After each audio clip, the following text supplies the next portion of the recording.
Bonjour à tous les amis des animaux, je vous ai concocté aujourd'hui un petit tuto tout simple et tout rapide pour montrer à celles et ceux que ça intéresse comment avoir accès à la liste officielle PETA qui répertorie les enseignes et les marques qui pratiquent ou non les tests sur les animaux. Alors vous allez me dire que ça paraît tout simple, mais il faut se méfier puisque sur internet on trouve beaucoup de listes qui sont factices.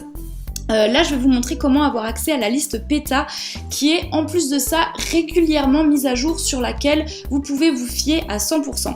Donc pour ça, vous allez sur Google et puis vous tapez quelque chose qui s'apparente à liste cruelty free PETA, quelque chose dans le genre, on va dire, qui s'y rapproche. Et là, vous allez cliquer sur ce premier lien. Donc c'est le site PETA anglophone puisqu'à ma connaissance, le site PETA France ne propose pas encore la liste des produits qui testent ou non sur les animaux. Vous arrivez sur ce site qui est, comment dire, assez chargé, mais nous, on va aller directement dans ce petit encadré bleu, c'est vraiment ce qui nous intéresse, et plus particulièrement ces deux liens-là. Donc vous avez les compagnies qui pratiquent les tests sur les animaux, qui ne testent pas sur les animaux, et en dessous les compagnies qui testent sur les animaux. Donc vous avez deux PDF qui se présente comme ça. Donc vous avez d'abord une petite foire aux questions que vous pouvez lire si vous êtes familier avec l'anglais et que ça vous intéresse sur, j'imagine, les critères à respecter pour avoir les logos, etc.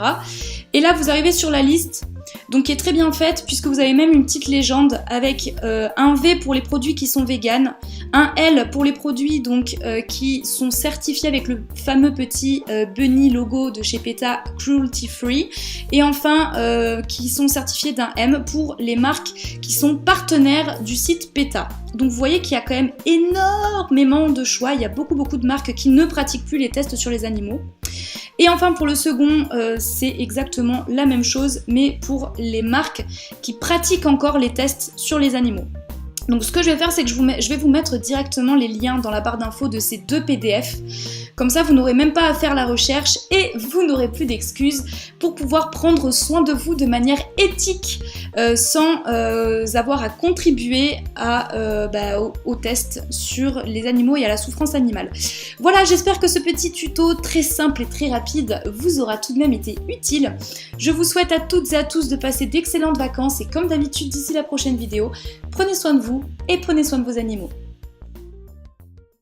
Et je pense que plus on sera nombreux, plus on nous entendra et plus ça fera bouger les choses dans les industries pet food. Ça commence, je le vois petit à petit, qu'il y a certaines marques